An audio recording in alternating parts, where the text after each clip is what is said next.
Each of us has our own unique background and story of how we became a part of Chiefs Kingdom.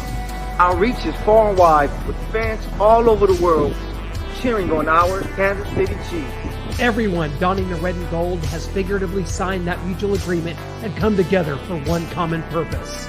For 76,000 of us at a time, to descend upon Arrowhead, man our stations, let out our loudest battle cry to the tune of 142.2 decibels, and make that stadium rock until our opponents beg for mercy. We are unrelenting in our pride for this city, these players, and this team. This is the show for the Allies, Arrowhead Allies.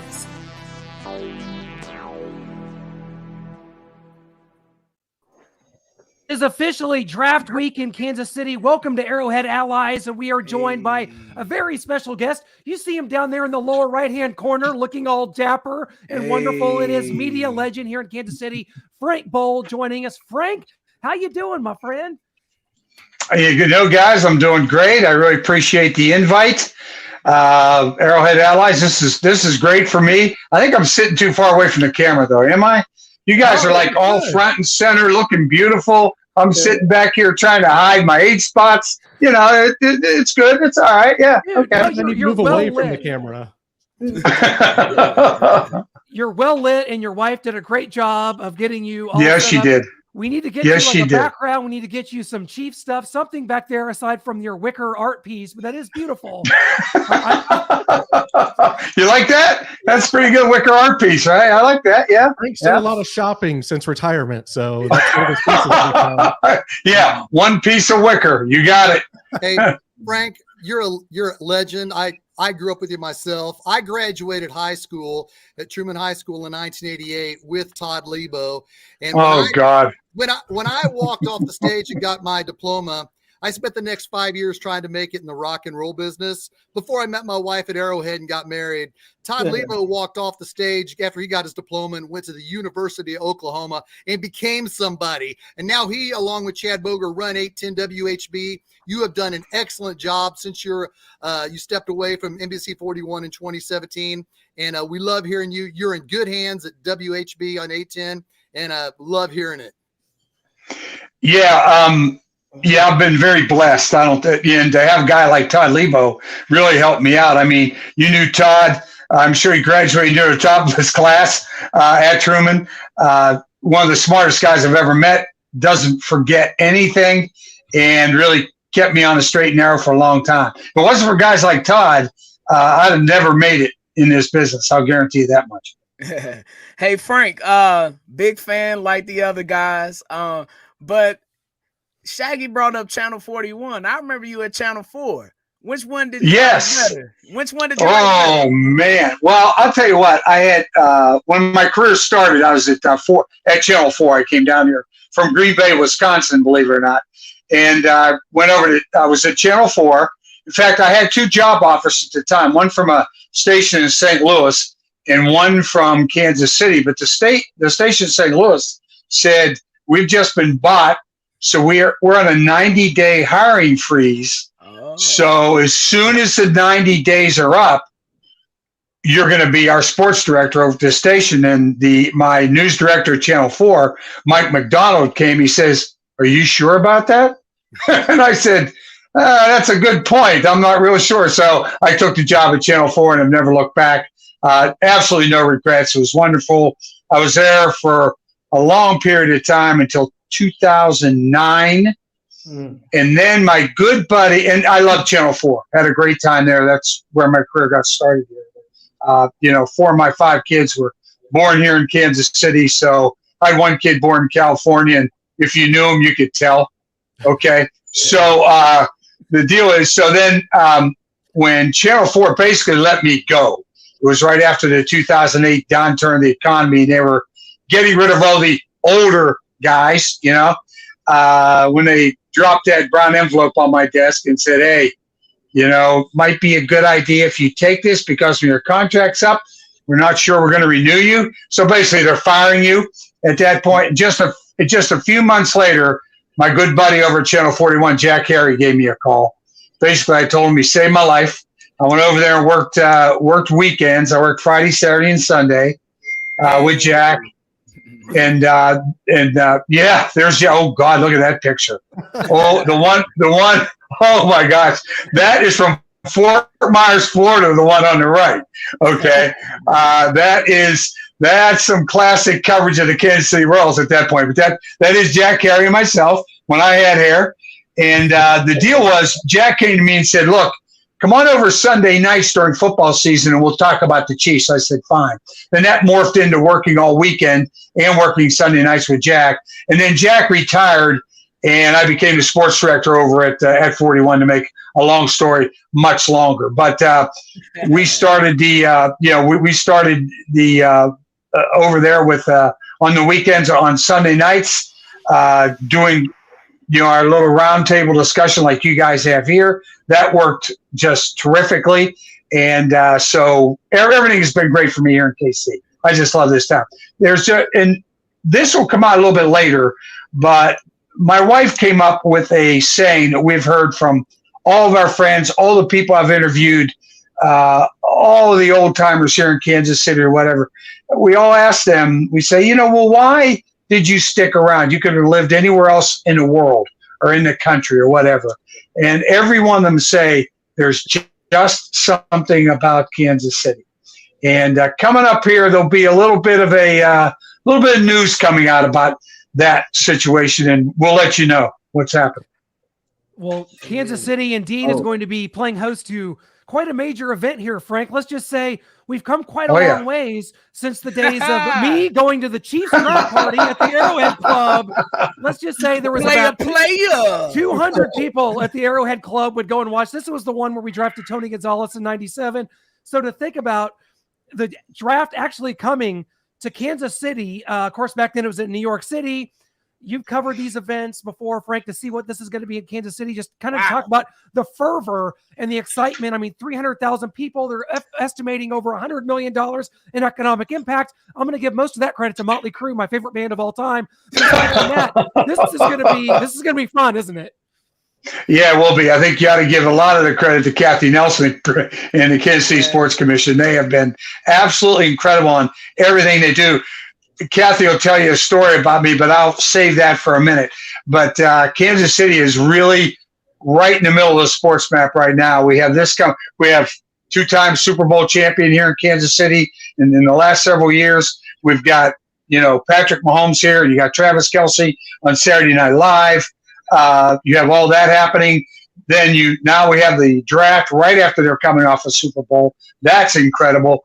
And then, of course, they're coming up. The KC Current will have the first women's only sporting venue in the entire world. Okay, when that gets completed. And then in 2026, we'll have the World Cup here in Kansas City, which will be incredible as well. So we are at the epicenter of sports right now. So, and you guys are right in the middle of it, but they're going to put on a show this coming weekend, starting Thursday. And of course, a lot of the guys are in town already. I think there's going to be 18 of those players who believe they're going to get taken in the first round. I think it's the smallest group of first round prospects ever, because I think nobody wants to sit around that green room and the Chiefs pick at 31 or wherever they pick, or the last team picks that day and they haven't been picked.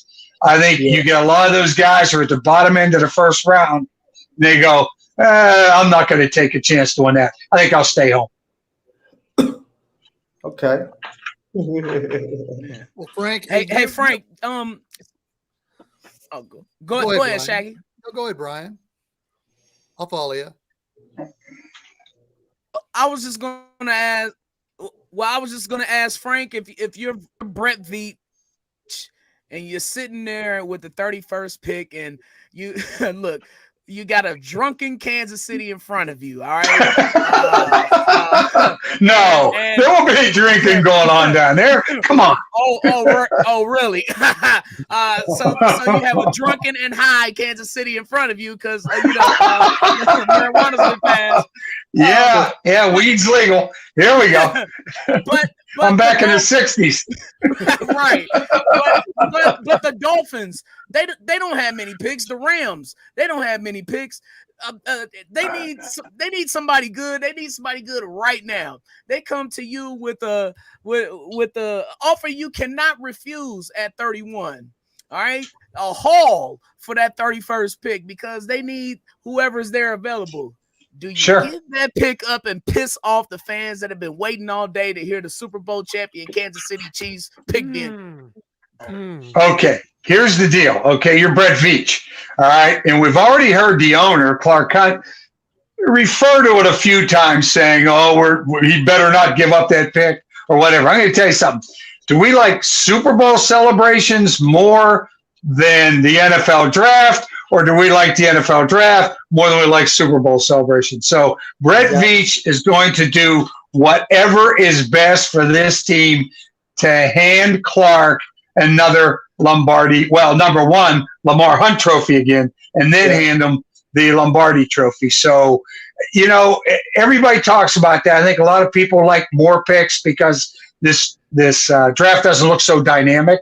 Like there aren't that many great players there. But I would not be surprised if they go the opposite way. If they trade up and try, if somebody slides down that list that they've really had their eyes on, I wouldn't be surprised if they traded up. I think Seren Petro was talking about it today. I think they're talking about the Baltimore Ravens are, rattling the chains a little bit. Like they'd like to get out of that pick and move down a little bit and get some more picks. And maybe the Chiefs could trade. Baltimore is picking at 22. And if they traded to get down there to get somebody, the Chiefs would swap picks, of course, with the Ravens. And then I think they'd have to give up the 95th and the 122nd pick. Yeah. So, you really, in my way of thinking, you really better love that guy up there. And number two is, if you do keep all your picks, you probably won't be able to, keep them all anyway, because you have so many guys that sign on that rookie contract. Chiefs don't have a whole lot of money left under the cap. So it'll be interesting to see what happens. And so I'm excited. I'm excited about it. Yeah. So Frank, so we talked about that, the Chiefs possibly trading the pick out. What if the Chiefs do trade up and they take another running back? You hearing the no. What's your thought? No running back. Robinson, Jamar Gibbs. No, well, I would not take Gibbs. Okay, I would not trade up to get Gibbs. If Bijan Robinson falls to you somehow, and he's not going to be around at 31, but if he falls to you somehow, if he's still sitting there at 31, I think he'd be probably the number one guy on the Chiefs board at that point. But anybody else, no. They've had the issues with, Clyde Edwards-Helaire picking running backs back 20 years ago was the big thing to do. Okay. Yeah, whatever. But yeah. My man. But picking running back in the first round is no bueno. No way. Like Frank, a quick throwback. I'm digging this draft breakdown, but as a fan of yours, as somebody who's watched you since you took over for Steve Oakley when you came on with Denny Treese and Gordon Docking, throughout. Gosh, you do go back. Yeah, like I said, I graduated with Todd Lebo, so we're old. So, I remember when Joe Montana came to Kansas City. You did an hour-long special on a Tuesday night at 9 o'clock, breaking down that arrival. You were the Ian Rappaport, and you were the main guy when it came to the Chiefs. So much so that when free agents came to visit this town, you would visit them at the airport while they're picking up luggage. I remember when Heath Schuler came here 26 years ago, when Heath Schuler came here with Tom Condon, as well as Brett Perryman, they're getting their luggage off the luggage rack at KCI, and you're there asking them, hey, you're here to visit Kansas City. Do you miss doing that? I mean, that's straight to, that's exactly what Chiefs fans look for. Keep in mind, this is before Twitter and websites. You're at the airport greeting Brett Perryman, Heath Schuler, and as they come in to visit. Do you miss doing that kind of stuff? Oh, yeah, sure. And remember, the best thing about Tom Condon was he's a former Chief. Yeah. So I knew Tom from his playing days, and then he became the agent and all the guys. In fact, I remember he came in. He brought Gene Upshaw in one week, right? And they were talking about the NFLPA and all the stuff that's going on behind the scenes. Tom gave me a call. He said, "Hey, I'm going to be eating down here at the I think they were at the not the Plaza 3. It wasn't Houlihan's. What was the other? My mind's gone. Pardon me? No, it wasn't Houston's. It was forget it. It was one of the steakhouses on the Plaza. He said, "We're going to be down here. Come on down." And I said, "Man, that's great." And I didn't know he wasn't going to call anybody else. So I show up. I got my camera guy. We do an interview about what they're going to do with the NFLPA and some of the demands they're going to make to the NFL owners to start to change things to help, especially back in those days, the retired players like Condon and Upshaw were, and how they were going to go about it. And we basically broke that story. But it's all about. I'm not sitting there blowing my own horn. Just it was all about relationships. It was all about. People could tell you things back then, and you knew what you could report and what you really couldn't report, or what you could put their name on and what you could say, "Hey, a source told me that this happened or that happened," and they learned to trust you that way. It were the people back then that they wanted to get that story out, and they just threw people under the bus all the time and wondered why no one would ever give them a second interview or tell them anything that was, maybe off the record that you could use as you were trying to determine something a story you were going to put out there. So that was the difference. And there was no Twitter. And I'll tell you right now, I get a lot of my information off of Twitter. I mean, I think we all do. But that prevents us from going back and doing a lot of the research ourselves and digging it for ourselves as well. But you don't have the access either, like we had to the players back then. You don't have that. I say this all the time. COVID was the greatest thing that ever happened to the NFL and the players, because they know, he's coming out. He's going to do a Zoom call at 10 o'clock, and you can ask him a couple questions, and then we're gone. He's off, and next guy's sitting in there, and you really don't get to know them. They don't know you. Yep. Therefore, they don't know if they can trust you or not. So it's a totally different world now. Totally different. You did a great job covering it, man. Thank you. Yeah. Well, thank you for remembering. Hey, Frank, I got a Kansas City nerd question for you. I'm just, Oh boy. I to know.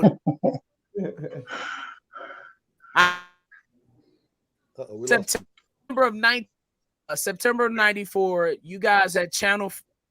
Hello, we good? You guys at Channel 4 were transitioning from NBC to Fox. To Fox. Yeah. Okay, he has cut out. Oh, there it is. I've always wanted to know how that transition was like, just as a lifelong Kansas Citian. For me, because I'd been there then for 13 years, okay, and we were the NBC affiliate. And we had great relationships with all the NBC affiliates in the country. George Michael's Sports Machine. Yes. I don't know if you remember that or not. George was great. Right. Every Sunday night. And then we did the Kansas City Sports Machine. I had to ask George, "Hey, listen, can we say Kansas City Sports Machine? Because he says, "Hey, you're the first affiliate in the country." I said, "Absolutely. Come on down to DC. I'll show you what we do here. We'll do a couple promos." He's the greatest guy going. God bless him.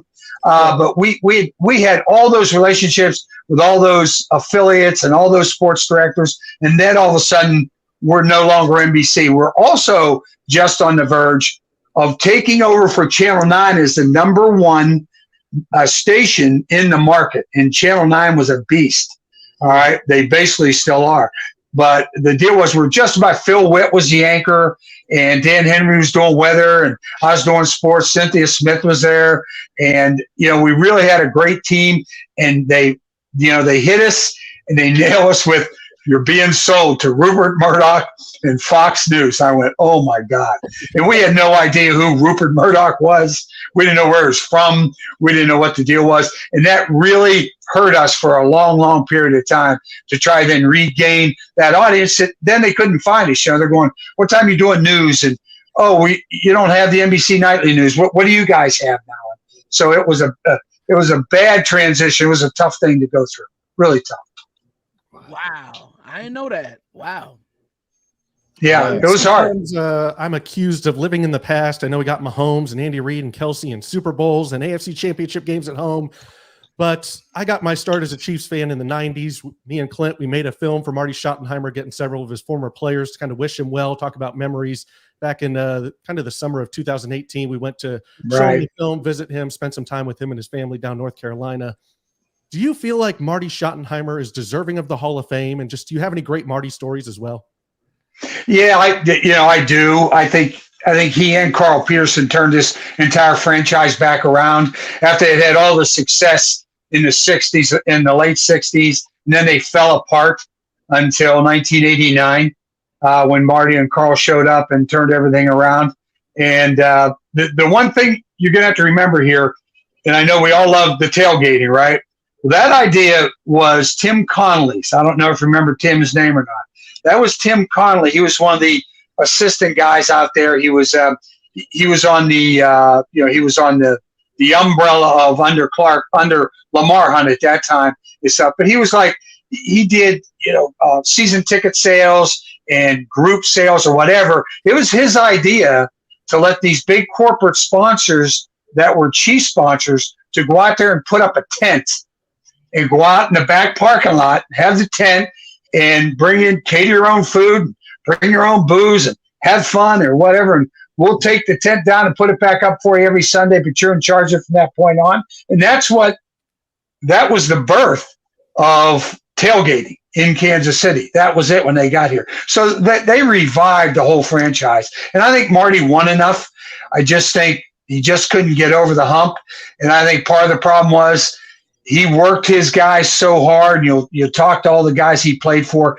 He worked them so hard in preseason practice and having 3 practices a day during, up in River Falls and doing all that. And then all of a sudden still hitting on Wednesdays and Thursdays before Sunday's games. And you know how tough they were and how good they were. But by the time they got to the playoffs, those guys were worn out. They were just worn out. And the other thing they never did, they never really invested in a young quarterback, a young kid to come in and play quarterback and develop him. They were all, and even Carl Peterson will say to this day, that was the biggest mistake he ever made, was not bringing in a young quarterback to play quarterback for this team. So I think that's basically it. I think that was the only thing that really prevented Marty from getting over the hump. But he was a great guy. I got along great with Marty. We were in Buffalo before the AFC Championship game. We're sitting in the hotel lobby. We're doing a live show. And Marty and Carr are coming back from dinner. We're on the air, and I'm sitting there, and I see them out of the corner of my eye. They had to walk sort of behind us. And, I mean, this is the day before the game. This is Saturday night, right? And I went, "Hey, Coach." He looked at me. I said, "Got a minute?" Said, "Sure."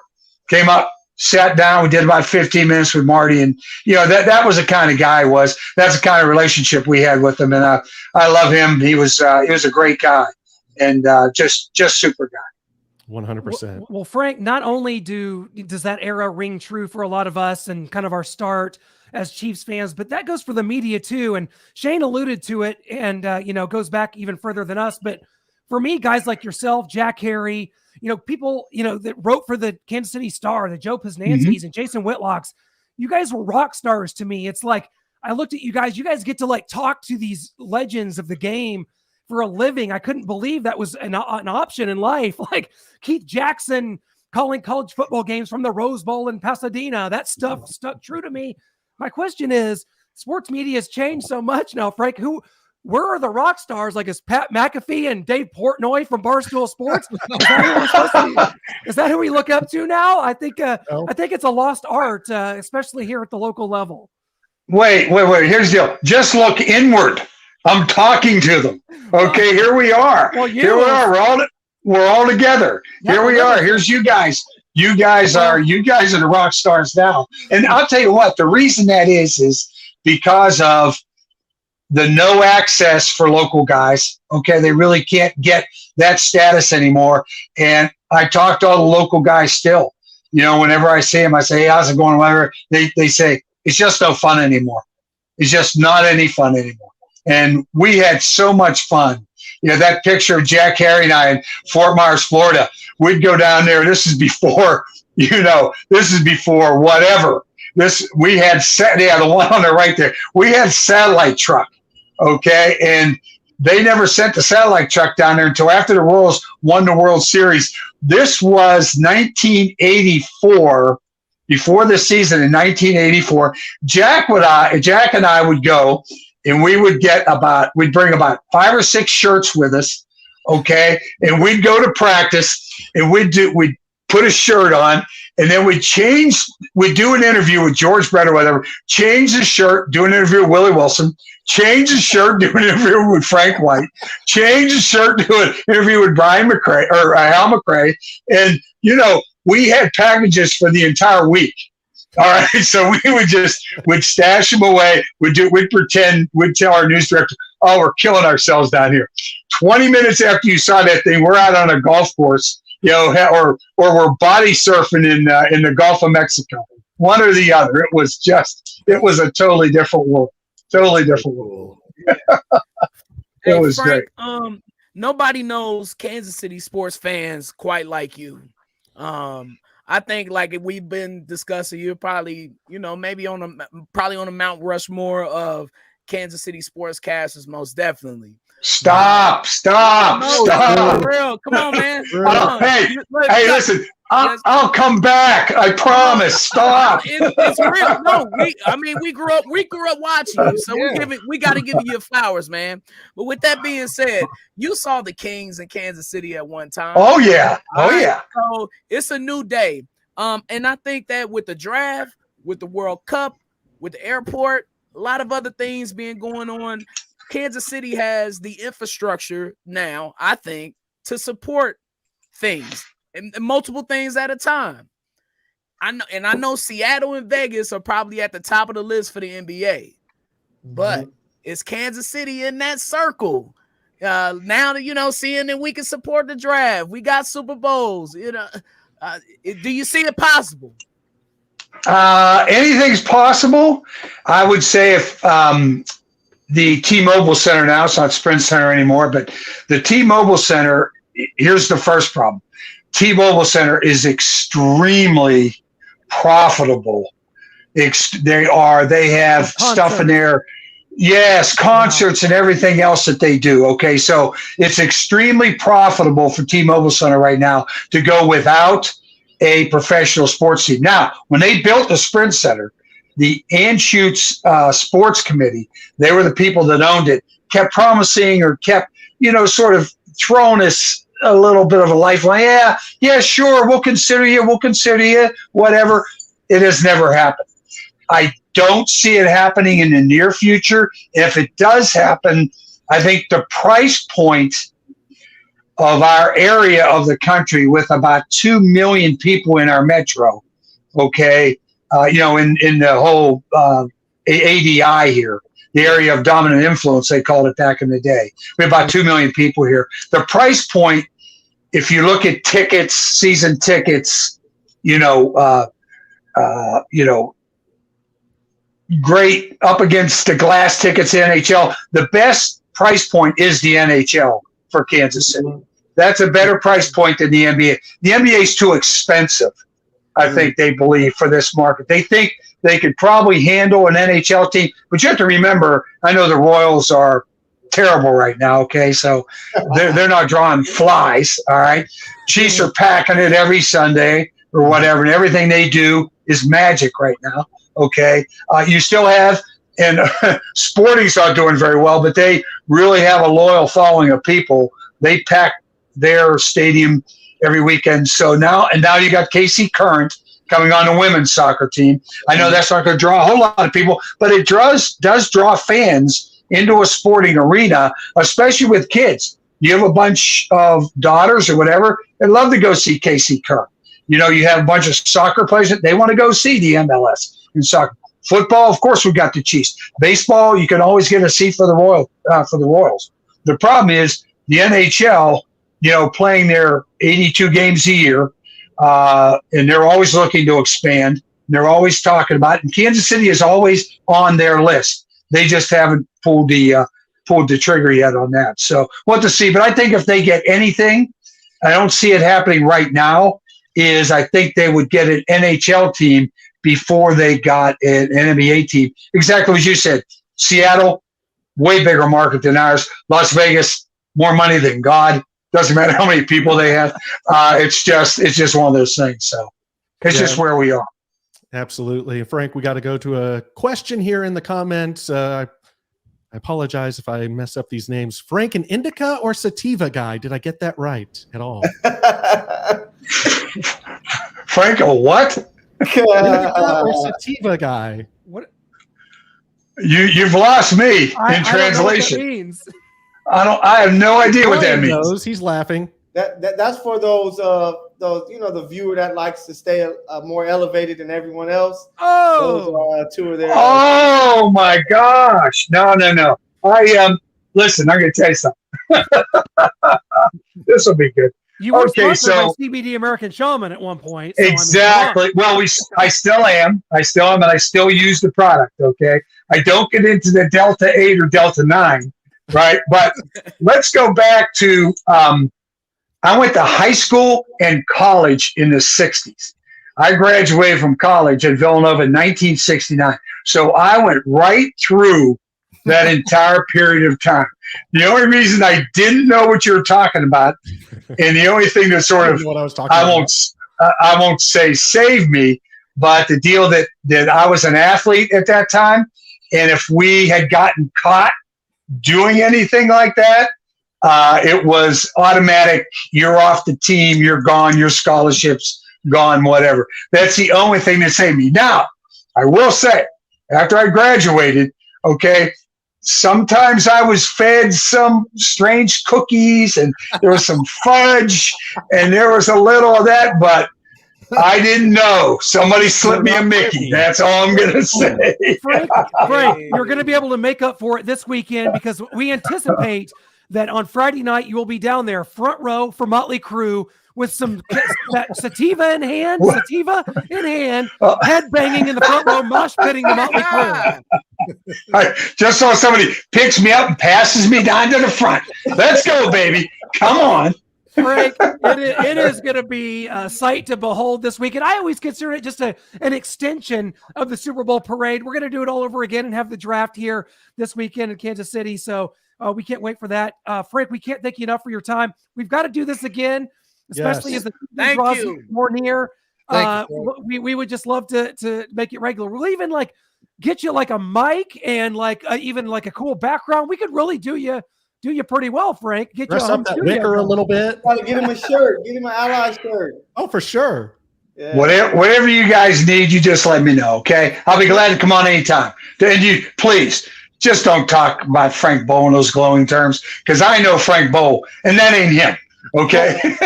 Frank, let's tell you this. Frank Boal is part of Crunch Time on 810 WHB with Tim Grunhard, Thursday nights at 6 p.m. Make sure that you tune in every Thursday night on Sports Radio. Not this week. Not this week. Draft this week. This week's the only week. Well, yes. That's why we got you here. That way people can get I know that. They're going to miss them on Thursday. They got to catch You're going to miss me on Thursday. You got it, guys. You got it. And Frank, are you going to be at the draft at all? Yeah, I will be down there. We got certain 810 has an area somewhere down there. I don't know. It's going to be an absolute zoo. And of course, I have to go to I have to go to Uncle Cracker, CeeLo Green, and Blaine Howard at the CBD American Shaman deal at Voodoo Lounge on Saturday night. Oh, wow. So I'll probably what is it? Endicott and what's the other stuff? Indigo. Yeah. There'll be plenty of that there, I'll guarantee you. Wow. Just call it a loud pack. We just keep it like that. You got it right. That's it. Thank you so much, Frank. We'll catch up soon, my friend. Hey, anytime, guys. And continued good luck. Thank you. Absolutely. Thank you. It's been an honor. Man, that was really cool. Thanks a lot, guys. What a treat. What a treat.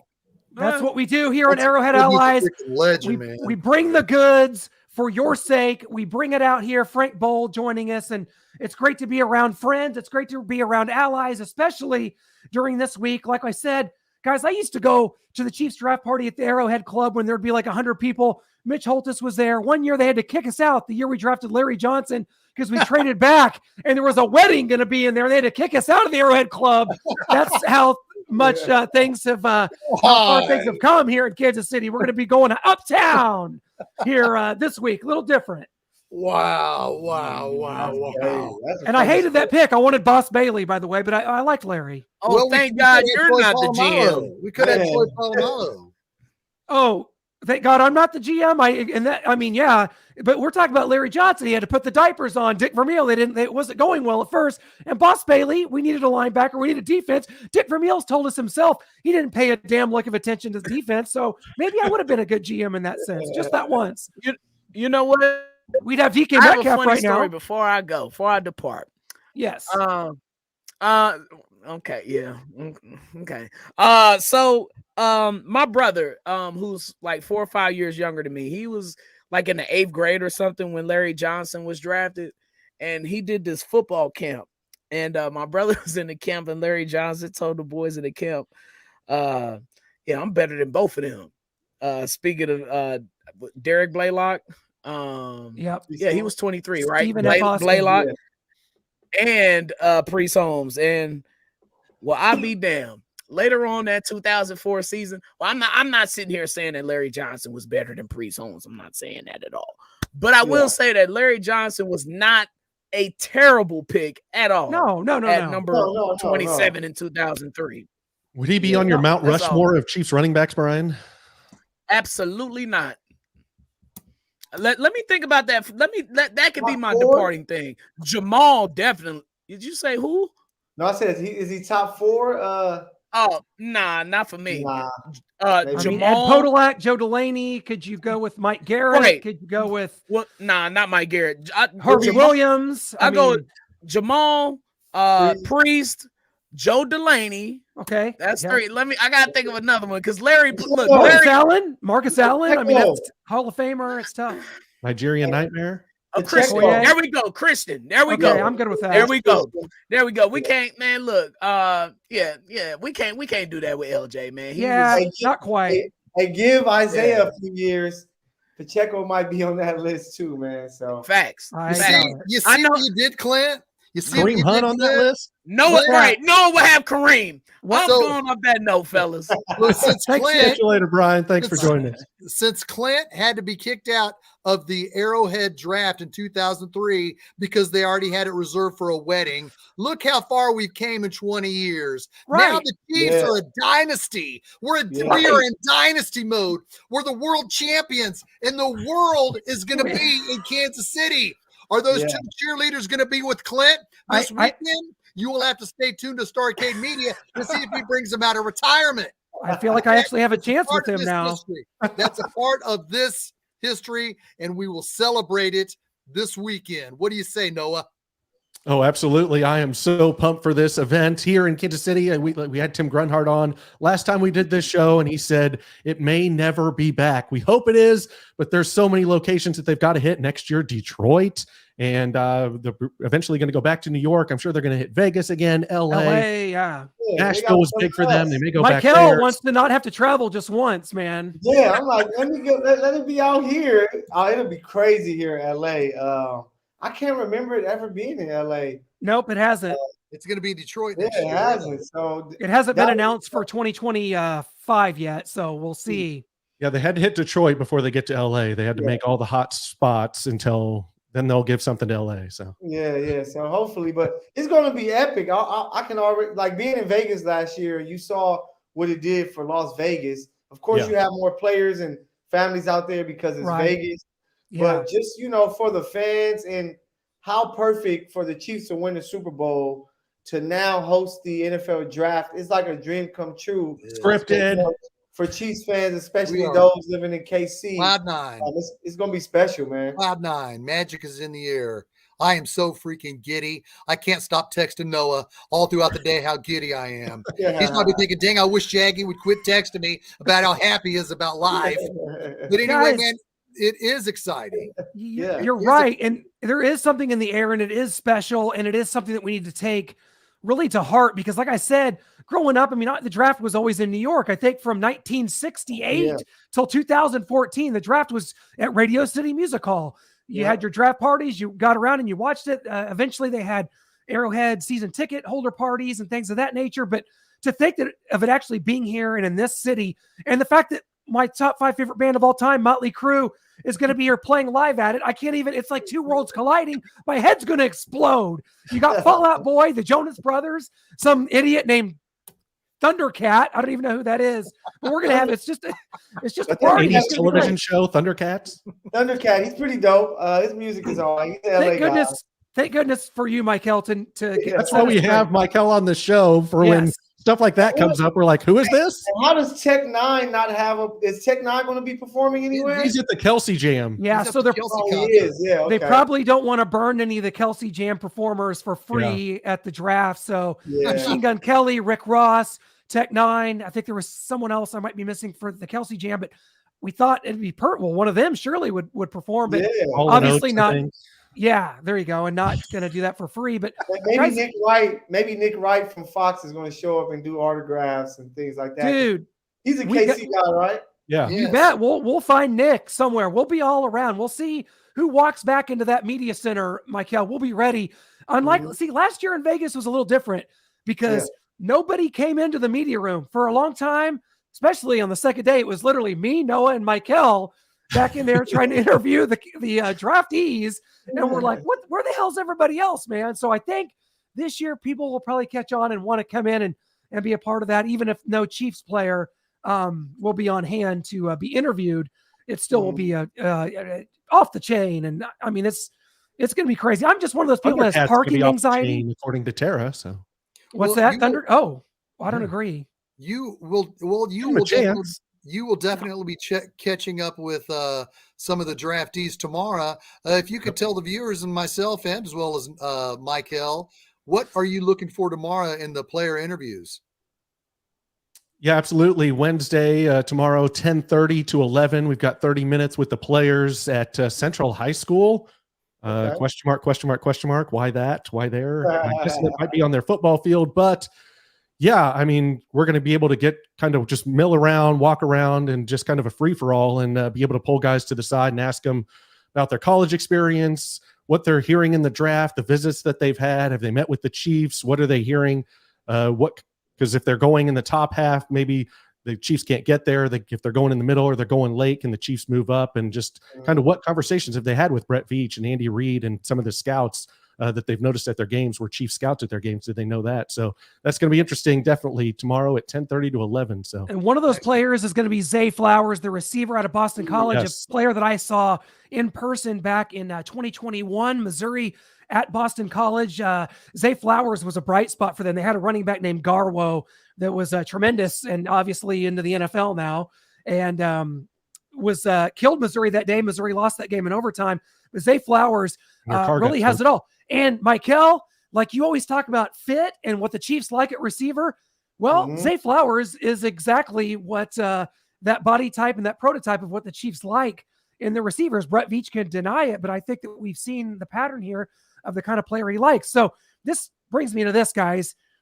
And we're not trying to be a downer and like this is a huge thing, but I wanted to bring this up before the draft. We'll bring it up again after the draft, because obviously this is before the draft. The Chiefs could trade for DeAndre Hopkins, which is another story. We were able to catch up with him in Miami. Yeah. But as of today, before the draft, do the Chiefs have the worst receiving core in the AFC? Noah Groniger, start with you. It's going to be one of the worst as it stands right now. Of course, we're going to add somebody, whether it's through the draft, whether it's DeAndre Hopkins, and that's going to immensely change things. And it will not be the worst when the season starts. I guarantee you that. But okay. I don't even think it's maybe the worst right now, because you've got the Texans, you've got the Titans, maybe the Patriots. They added Juju, but what else do they have? So those are just a few teams, possibly the Ravens. They've got OBJ, but a lot of their other guys, can you really trust them? So the James Proches and Devin Duvernays and so I think the Chiefs are at least top 5, top 4, top 3 worst receiving cores in the AFC as it stands right now. Better question, Shane. Does it matter? I don't think it matters. It's kind of like winning the World Series with all your hitters that hit 200 the entire year. Just because if your quarterback can put these wide receivers that experts don't think are very good in situations to win, then that's what you want at the end of the day. I mean, we could sit here and say, well, Sammy Watkins didn't do anything for the Chiefs because he was injured a lot, but he showed up in the playoffs for the first 3 years. Time. So when it comes to building dynasties, you're a dynasty because you win championships. If Patrick Mahomes goes to the Super Bowl and the Chiefs go to the Super Bowl and win the Super Bowl because Justin Ross had 8 catches for 114 yards and 2 touchdowns, does that make Justin Ross a number 1 wide receiver? I don't care as long as they're holding up the Lombardi. What do you think, Michael? Yeah, I think the Chiefs, if you look at it on paper coming into last season, had one of the worst. So I think that, sure. We have Travis Kelce. He is the number 1 option. And when you have a guy that special, you have Noah Gray, who has come on and showed that he can make some plays. Jody Fortson showed that he can make some plays. They're going to throw the ball to the running backs. That's why I think you even hear them mention a guy like Gibbs, who everybody believes is going to be a McCaffrey type guy because he's going to be able to run and catch the ball. I don't think it really matters. You have Patrick Mahomes, you have Andy Reid.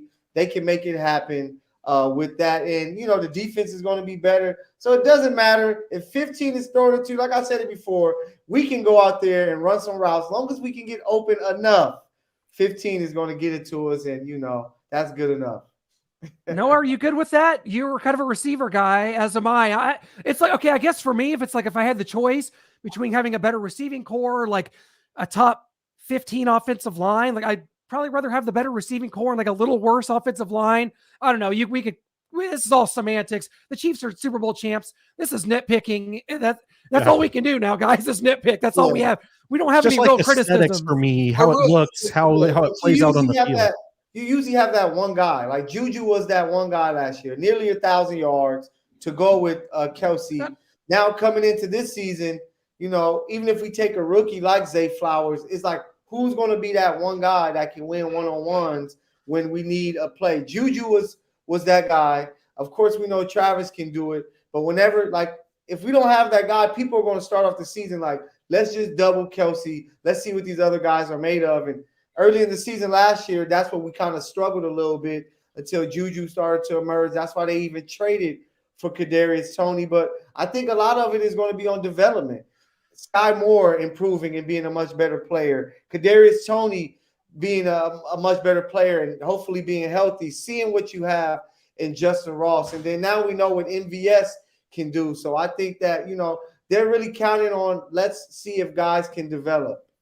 That's Zay Flowers, and I'd like to get your opinion on this as well, Noah, because I know you've heard about it online. The Zay Flowers thing could be a smokescreen. Yeah, because I think the Chiefs do. I think the Chiefs would like to take a chance on drafting Zay Flowers, but he's probably not going to get past 12 in a lot of the mock drafts. Do you think that the Chiefs, it was a smokescreen of a chance? What do you think, Noah?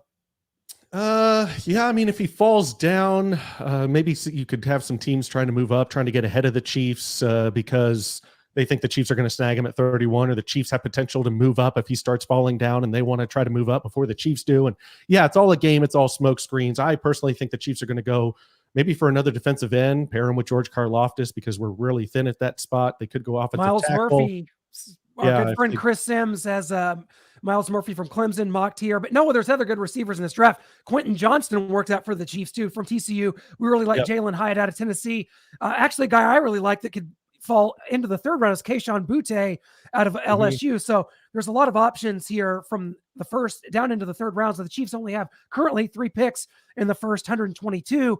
It would stand to reason that one of those will probably be a receiver. We shall see. And Noah, we've talked kind of on the phone and aside from the show about the receivers and about how, last year it didn't matter. You win the Super Bowl. But guys, if you think, it makes things more difficult in that you saw a lot of games where the offense kind of bogged down a little bit. You weren't able to gain separation against teams like, the Texans, Denver twice, the Ray. I mean, there was a lot of games that were kind of sluggish against teams, and I think that was from not being able to, a lack of big plays from the receiving core. And then Travis Kelce didn't score a touchdown, I think, for the last 6 or 7 weeks of the season. So, you know, it's all semantics. As long as it all's well that ends well, you're never going to complain about if we have the number 1 defense in the league and score 7 points a game and win every game 7-3, you're not going to hear any complaining from me. But you'll hear it from me. Don't worry. If you don't hear from Clint, you'll hear it from me. Yes, we're winning every game, but I will not like the product that I'm seeing, even though we're winning, because I'm an all offense receiver guy. I want to see him put up the points, move the ball. But we did have something else that is going to make our run harder back to a Super Bowl, and that's Aaron Rodgers joining the AFC. Look at this list of AFC quarterbacks. It is murderer's row. Unfortunately, we have the slayer of all of these guys, and that is Patrick LaVon Mahomes. Joe Burrow may be 3-1, but we just got past him on to Super Bowl 57 and for another victory over the Eagles. But man, Aaron Rodgers joining this, there's really nobody in the NFC. It's Jalen Hurts and kind of who's who. And then on the AFC side, like I said, just that is a gauntlet. That's good for Buffalo because Buffalo was looked at as the Patriots. It was just running through those weak AFC East teams. Well, now they got to play a better Miami team, and now they have to play a better Jets team. So hopefully those still have Bill Belichick. Yeah, so hopefully those, and I'm not slighting I know you could say that and good, but my point is those two teams are going to be better than the Patriots, but Belichick will have a scheme. But my point is it won't be easy for Josh Allen to just go right through the AFC East like he has done the last 2 years. Mm-hmm. The Jets and the Dolphins will be a formidable foe. And yes, Belichick will scheme up some defense to try to stop down Josh Allen, but I don't see it happen with the Patriots. I think a team and a quarterback that we really have to watch, because, we know that the AFC East is going to be tough. We know that the AFC North is going to be tough. Joe Burrow, we're going to see what's going to happen with Lamar. Deshaun is going to, have his time to, get himself together. It's going to be Trevor Lawrence. Like, if he can really make a jump, that division is terrible. Yeah, it's just for the taking for years. If Jacksonville can make that jump, they can have some easy wins to where they can possibly be a team that's competing, to try to get, home field. It's going to take a lot because they're going to have to really improve. I think they were 9-8 last year, so that they barely won the division. But I think that's the team that we're going to have to look out for. The Jets are going to be nice, but it's Aaron Rodgers. Is he showing up to OTAs, or is he going to still be here in Cali, kicking back by the beach, until training camp? Who knows? Even if he doesn't, the Jets had absolutely nothing and were a pretty good football team all of last season, and now that they have something at quarterback position. They had a really good defense. Yeah. You're going to get Breece Hall back from the ACL. You have Garrett Wilson. They got Alan Lazard. They got the Jet over there. Don't do it. Don't mention him. McCall Hardman. No, you did it. You mentioned him. I told you not to. You did it. We promised we would move on, Michael. We promised the viewers. I had to throw his name out there for you guys. But the Jets, they have some pieces, but I just think that division is going to be so tough that I can't see any of the teams coming out of that division with like 12, 13 wins. Right. Agree. And guys, you see Justin Herbert on there. We were able to catch up with Justin Herbert last week in Miami at the Catch event. And, Justin Herbert pretty much told us that he was far more injured. His ribs really never recovered from that week 2 hit from, was it Mike Dana, I think? Yes. Had that hit. And he just had on like a white t-shirt and like pulled it tight to his body and like it was still sticking out the cartilage. He said he has cartilage in his rib that is still not healed properly. That's like sticking through the rib cage. That's still. And so, I mean, and Justin Herbert's a guy that, a lot of people are putting as, maybe the 3rd best quarterback in the AFC. When it comes to him, I stopped short of saying this to Justin because he's a very nice guy, but we'll see it when we believe it. Right. I mean, when it comes to the Chargers, who actually our good friend Chris Sims, who we were able to talk to at the NFL draft, or at the Super Bowl, has Zay Flowers mocked to the Chargers. So talk about an embarrassment of riches. Some receiving cores just keep getting better, while ours just keeps getting worse. Again, we're not going to dwell on that, but a lot coming up, guys. One thing, we got to get a little lighthearted here. We got the draft. When you're drafting 31st and you're the Super Bowl champs and you've done what the Chiefs have done, Brett Veach knows what he's doing. He's going to be able to build depth. He's going to be able to build a roster because it's going to keep turning over every 4 years. You're going to say goodbye to the One Thornhills of the world. The McCole Hardmans they're just going to keep cycling out because Brett Veach is restocking that shelf. So to get a little lighthearted, we don't have to go in depth. This doesn't have to be a deep dive into every single pick the Chiefs can make. We're going to have fun. We're going to watch it, but we got to have a little uniform talk. And I'm sad that Brian's not here for it because the Arizona Cardinals have done something. And guess what? As Damon Wayans would say, hated it. Yeah, that is. It looks like high school jerseys. Division II. At first, I was looking like, what's the big difference from the other jerseys? Right. But it's really plain. I'm not a fan of it, but it's about winning. If they go and somehow can win with those jerseys, then they will matter. But right now, they're terrible. They look very amateur. I was like, I hope they didn't pay anybody to design that. Oh, this is interesting because which one is Ohio State and which one is the Arizona Cardinals? Obviously, the Ohio State's the one that's showing game action. That is unbelievable and inexplicable to me. That is a direct ripoff of the Ohio State Buckeyes alternate blacks. Obviously, the Cardinals, they've went with some sort of minimalistic kit here because a lot of teams are going the minimalist route. It's always been strange to me. They have a really good color combo when you got just red and white, red and black, like they have in the car. I mean, it's a great team name. It's a great mascot. It's a great city. I just don't understand what this is. And I don't know. Have they ever had jerseys that were like, oh, I like those jerseys? I don't think they're one of the worst teams when it comes to uniform. Maybe in the Conrad Dobler days and Dan Deerdorf days, Shane. Is that St. Louis Cardinals? Yeah. Ring any bells? The 70s uniforms were at least classic. That was just part of their history. I mean, I guess we just want D-Hop. Hell with the uniforms. Now, Brian wasn't in here to defend himself, but he liked these uniforms. He was the only person I saw that had something good to say. So I wish he was here to tell us what he liked about him, but maybe we'll grab him another time. You have exciting news in Chiefs Kingdom, though. Blaine Gabbert. Yeah, baby. M-I-Z. Z-O-U. Guys, now the backup for the Kansas City Chiefs since Chad Henne has moved on to retirement. Blaine Gabbert. The former number one pick by the Jacksonville Jaguars in 2011, a guy that spent 3 seasons backing up Tom Brady. This is just Chad Henne all over again, a younger guy that could come in here. He's 33, knows offenses, trustworthy. I have no problem with it all. And I mean, I think that's what you're looking for. Chad Henne retires. And Blaine Gabbert, the former Missouri Tiger, who helped lead the Tigers over the number 1 Oklahoma Sooners back in 2010. Missouri's only victory ever over a number 1 team in the nation was done at the hands of Blaine Gabbert. So we love Blaine. He actually also saved people from a helicopter crash in Tampa in the offseason. You guys remember this story? No. A helicopter crashed in the Bay. He was riding jet skis with his brother, Tyler, and they saved these people and got him out of the helicopter and to safety. He's an American hero. So welcome, Blaine Gabbert. Well, you guys had some interaction with him when he was at MU. Absolutely. Correct? Absolutely. Yeah, so you've got to know him and a great deal about him. So how does he compare with the other MU quarterbacks, Chase Daniel and as well as Drew Lock? Yeah. How does he compare to them? Pretty similar. I mean, look, the career Chase Daniels had being a backup. We talked to Justin Herbert about him as well and how important he is just because of how dialed in and knowledgeable he is about the playbook. He's a coach on the field, and now Drew Lock has assumed the backup role in Seattle after kind of toiling and obscurity there in Denver. So all 3 quarterbacks from Missouri are all kind of the same person right now in the NFL. They're all solid backup options. And hey, there's a career to be made there. And I think that's tremendous. So we good with Noah? We good with Blaine Gabbert being here? Absolutely. I was a little worried about Shane Buechele, not knowing if we can really trust him in that moment. You're just kind of trusting in Andy Reid and Brett Beach. And if they're saying, hey, Shane Buechele's ready, then you just got to say, okay, these guys know what they're talking about. They've seen him and they feel comfortable with him.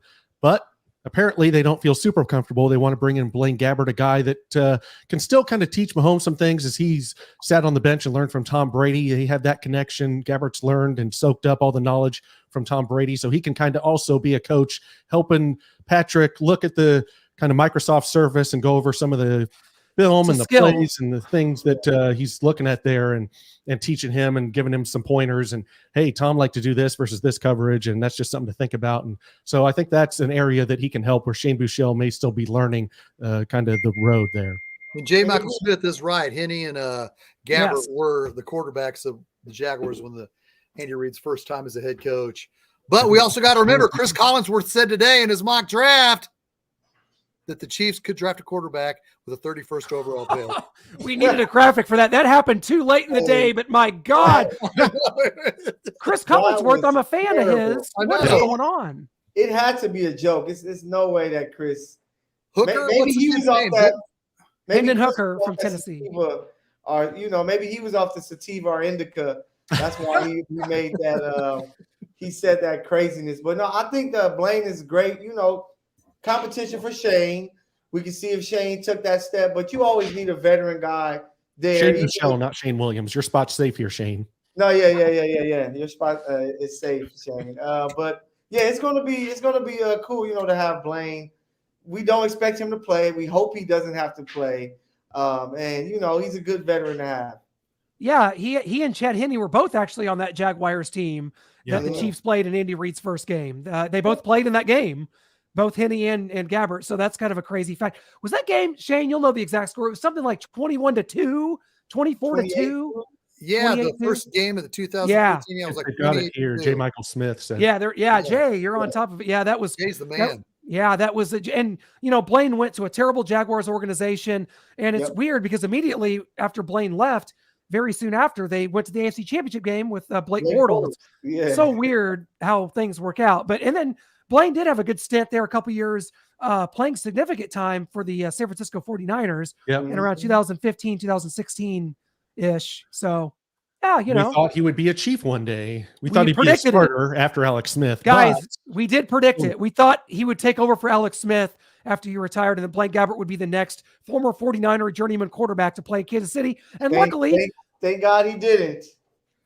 Yeah, right? Oh, my gosh. Yeah, we've done a little better. Andy Reid drafted Kevin Kolb, a quarterback, in the second round of the 2007 draft after Donovan McNabb had been in the NFL for 8-9 years. I do not see the Chiefs drafting a quarterback in the first round or second round this Thursday. So if Chris Collinsworth can get the best at all, sixth or seventh, neither round. It's safe to say we're not going to quarterback.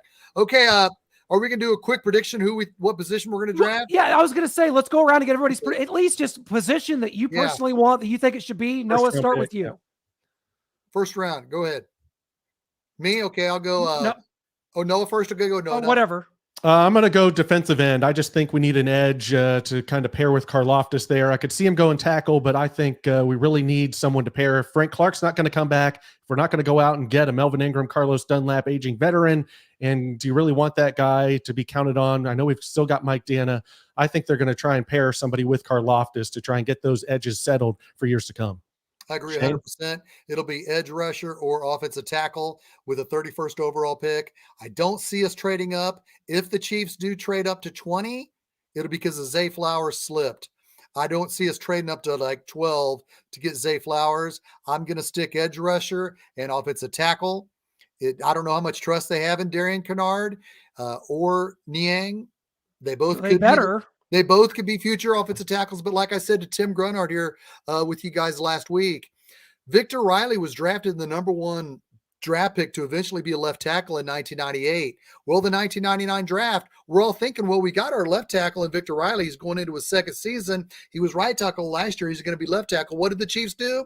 They drafted a left tackle in John Tate and kept the Victor Riley at right. So people could say, oh, well, Niang. I remember. I was like, what are we doing? Why are we drafting another tackle? And they're like, well, technically, the experts say John Tate is a better left tackle to play left tackle, and it's better to keep Victor Riley at right tackle. That's why I will not rule out offensive tackle at pick 31. What do you say, Michael? Man, Veach always does something very surprising. You're right. So last year, no one expected him to trade up to McDuffie and, take that guy. So I hate to say this, guys, but we have no Jerick McKinnon, and the guy that you hear about is Gibbs with his speed, what he can bring to the offense in the passing game and running the ball to go with the power of Pacheco, that the Chiefs may say, hey, maybe we can get a receiver later in the draft, or maybe even use a third in Clyde Edwards-Helaire to go get DeAndre Hopkins. This guy can be our new Jamal Charles. And why not try to get this guy to give, something that they thought they were going to get with Clyde, but have Gibbs, a guy who ran like a 4.3, to take the offense to another level. So I wouldn't be surprised if a move like that, if he's still hovering around and the Chiefs trade up in the 20s. But if they stay pat at 31, I think they'll go DN or tackle. It's interesting about Gibbs is that like a first round running back, is he really going to be happy coming in, either splitting time or being the backup to Isaiah Pacheco? If he is the starter, what does that do to Pacheco's confidence? Because he gained the starting role last year. It's just an interesting dynamic of how they play that if they do draft. He would be the third down back. They're going to be like, you're going to be the guy on the field. They can show him tape of McKinnon and say, this is who we want you to be, you know, and this is how we're going to play you. This is our workhorse, Pacheco here. You're going to get your touches because he's a guy maybe you give the ball to, 10, 12 times and his impact. You remember a young JC when we had Jamal Charles, and it's like every time he touched the ball, it was magical. And I think Gibbs is that guy. But Zay Flowers is somebody as well. But I think if they trade up, it's going to be something that make people like, wow, I can't believe the Chiefs did that. But if they stay pat, they're like, we're just going to go DN, tackle, go with the best available player. Yeah, I'm intrigued by the running back position, even though that seems to be, I don't know, something very outside the realm of possibilities. Although my guy's Bijan Robinson there, I think he's by far and away the best running back in this draft, but he's going to be gone. He's our good friend Phil Sims has him mocked to the Philadelphia Eagles. What a fit that would be. How nice would that be? The Philadelphia Eagles have 2 first-round picks and 1 in the top 10. That's great for them. For us, this offensive tackle thing, is it, back in the day when Hulk Hogan, the wrestler, heard about a piece of creative that he didn't like, he would kind of stroke his beard and he'd say, yeah, that doesn't work for me, brother. Offensive tackle doesn't work for me, brother. For one, you're not going to be able to get a Peter Skoronski from Northwestern, the best tackle in the draft. Paris Johnson, no, sorry. You're going to be getting Anton Harrison from Oklahoma. You are going to be getting like a DeJuan Jones from Ohio State. That's great. But guys, we've spent the last few years drafting Lucas Niang in the 3rd round. How about Darian Kennard in the 5th round? Like, these are guys that I'm sorry, I can't help you. You're going to have to get one of them ready to play football. It's on you. Go ahead. I can't take a 1st-round flyer on this. Let's go. I think the obvious choice is edge rusher. I like a lot of receivers in this draft, and I really like Quentin Johnston at TCU. I think Zay Flowers, if we're just talking about staying pat and not trading up, which, Michael, you bring up a good point, because Veach's history is that he likes to do that. The man loved to trade up to get Breland Speaks. He loved to trade up and get Drip McDuffie. He loved to trade up and get McCole Hardman, but we'll see what he does. I guess I'm just going to go with edge rusher. That's the obvious choice. And then, guys, hopefully I don't have to hear that word for another few years, because we did it last year with Karlaftis. We do it this year. I'm going to say Miles Murphy out of Clemson's probably who we're going to take. Maybe Will McDonald out of Iowa State. Then I don't have to hear edge rusher from every single couch Chiefs fan. Edge rusher or line, defensive line or offensive line. It's one of these days, Chiefs fans are going to say receiver. Exactly. They don't do it now, and I don't understand it for my godforsaken life. But Clint, weren't you saying the same thing as me in 1998, 1999 when they drafted offensive tackles back to back? Well, that's what the Chiefs did back then, Shane. The Chiefs spent 30 years drafting nothing but offensive linemen because a bunch of youth football coaches around here told every kid in the city that you've got the game's won in the trenches, guys. If you don't have a line, you don't have anything. We didn't develop a young quarterback like Frank Boal said. Now, offensive lines are just, the importance is diminished a little bit. You don't give like giant, massive contracts to left tackles like we did back then. To be fair, the game's changed. You don't have quarterbacks going with 7-step drops and getting killed like Joe Theismann, out there. So yeah, it's changed. But no, I'm with you. I was at both of those draft parties, and it's like Victor Riley, John Tate, here we go. And then we did it all over again in later years with Eric Fisher, and it just never ended. Now, John Asamoah. Remember John, huh? But this regime, guys, has done a great job of drafting later in the rounds. Creed Humphreys, they've done a good job of it, and I want to see that continue. Now, Niang and Kennard, we haven't seen anything out of yet, but now would be a wonderful time that the Chiefs need a right tackle for one of them to be ready to play right tackle. Let's hope. I would love it. And something else I would love, and someone else in the comments mentioned earlier about the shirts, mentioned the shirts because Clint's wearing his and it's looking good. Where do I get my Arrowhead Allies shirt was mentioned in the comments earlier. And here we go. Men's, women's, kids, and hoodie sizes and styles available, all different things. You can get a sticker, you can get wall art, you can get a pillow, whatever you want. We have it on Starcade Media's Facebook page. just go to Facebook and type in Starcade Media. We'll pop right up and click shop now, and you can shop our store. We have more than just Arrowhead Allies gear. So make sure you click that shop now button on Starcade Media's Facebook page. That was well done. That was a great pitch, and I'm glad someone mentioned that. I know somebody wants the shirt. If you could get a shirt with the Money Badger and Shaggy Shane's face on it, why would you not? Of course. And Trey Smith, great point, J. Michael Smith. You're right. Yes. Yeah. Trey Smith. But then, you give the big contract to Joe Tooney. And so the Chiefs have invested, obviously, in this offensive line over the last few years. And Jawan Taylor, I'm excited about. I think that's great. I think what they did with Jawan Taylor, that's wonderful. They did a great job in this offseason to pick up that left tackle. It wasn't working out with Orlando Brown Jr. for whatever reason. That's fine. Go get a guy. You went and got a guy who's got experience. He hasn't missed a game. He's been with the Jaguars for 4 years. Great. And we're going to have a blast this weekend, guys. This is celebrating Kansas City. Michael, you're going to be joining us. You're ready for Fall Out Boy and Motley Crue more than anybody. You are ready to do this thing, man. Let's do it, baby. I can't wait. Y'all have to take me to, the best barbecue spot. I got to see what the barbecue is all about. Going to enjoy it because it is a continued celebration of the best team in football, the Kansas City Chiefs. It's time to get turned up. We need the sativa, the indica. We need all of that thing. We need a sponsor, though. We need Frank Boal. We need a sponsor. So we're going to be reaching out. All right, hit us up. We're going to be out there taking over Kansas City, baby. Absolutely, guys. Thank you so much for joining us. As always, I want to make sure that you guys hit up and interact with everybody around. Obviously, our organization, Starcade Media, kind of the overarching umbrella to which everything Noah and I does. Way out there, the Good News Network, Michael Matthew, the Money Badger, he is the best. He's great. We met him last year at the draft, and he's become a great friend of ours, and I'm so glad. And Shaggy Shane Entertainment, he did a great video, pre-draft video the other day. Make sure you check it out. And there was going to be some stuff popping up on his YouTube channel, guys, that's going to be collaboration with Starcade. In collaboration, exactly. Just like I said, if you want to see player interviews from Noah and Clint tomorrow with these guys that are coming to Kansas City between 10:30 and 11, check out Shaggy Shane Entertainment in collaboration with Stargate on YouTube for the rest of the week. Tomorrow, Thursday, and Friday, we got you covered. This is the place you want to be. If you want the real interviews, you want the real guys who go to work, Noah and Clint, they go to Radio Road or they go to the Combine. They go to talk to these kids. They're going to be at the draft with Michael Matthew. Stick it with Shaggy Shane Entertainment and Starcade. This is only the beginning. Hey, I can't wait. Chiefs Kingdom Twitter. Make sure you guys reach out, hit us up. I'm going to be out there. Make sure you hit me up. I'm going to be with my guy, Mark Gunnels. We're going to be having a good time, man. I can't wait.